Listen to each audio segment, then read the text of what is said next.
Chief minister Revanth Reddy ने आज सैलाब का जायजा लेने वाली मरकज की टीम को मशवरा दिया कि वो सैलाब के खतरात से निपटने के लिए मुस्तकिल फंड कायम करे। सेक्रेटेरिएट में रियासत में हालिया बारिश और सैलाब के नुकसानात का चीफ मिनिस्टर रेवंत रेड्डी ने मरकज की टीम के साथ जायजा लिया। इस मौके पर खिताब करते हुए चीफ मिनिस्टर ने कहा कि तेलंगाना में सैलाब के खतरात से निपटने के लिए मुस्तकिल इकदाम करने की जरूरत है। इसके लिए एक फंड कायम किया जाए ताकि इसके लिए एक मुस्तकिल लाहे अमल को तैयार किया जा सके।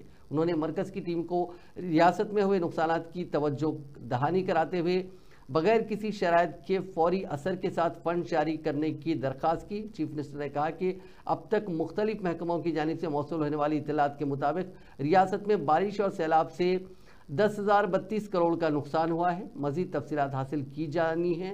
हुकूमत की चौकसी की वजह से बड़े पैमाने पर जानी नुकसान को रोका गया। हज़ारों एकड़ पर फैली फसलों को नुकसान पहुंचा। वहीं खेतों में रेत कंकर मिट्टी जमा हो गए, जिससे किसानों को काफ़ी मुश्किलात का सामना है।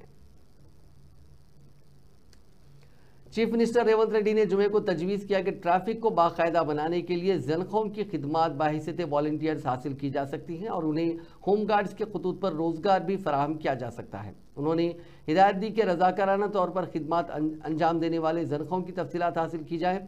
अगर ज़नख़ों की खिदमात को ट्रैफिक को बाकायदा बनाने के लिए हासिल किया जाता है तो इस किस्म की पॉलिसी पर अमल करने वाली तेलंगाना मुल्क भर की पहली रियासत बन जाएगी। चीफ मिनिस्टर ने आज सेक्रेटेरिएट में ग्रेटर हैदराबाद म्यूनसिपल कॉरपोरेशन के हुदूद में सड़कों और फुटपाथों को तरक्की, साफ सफाई और दीगर कामों की पेशरफ्त का आला सतही इजलास में जायजा लिया। उन्होंने अहदेदारों से शहर में जारी तरक्याती कामों की तफसीलात से वाकिफियत हासिल की। उन्होंने कहा कि तरक्याती कामों को अंजाम देने के लिए टेंडर हासिल करते हुए कामों की अंजामदही में तसाहुली बरतने वाले कॉन्ट्रैक्टर्स को बख्शा न जाए। उन्होंने कहा कि कॉन्ट्रैक्टर्स को किसी भी सूरत में मुकर्ररा वक्त में कामों को अंजाम देना चाहिए।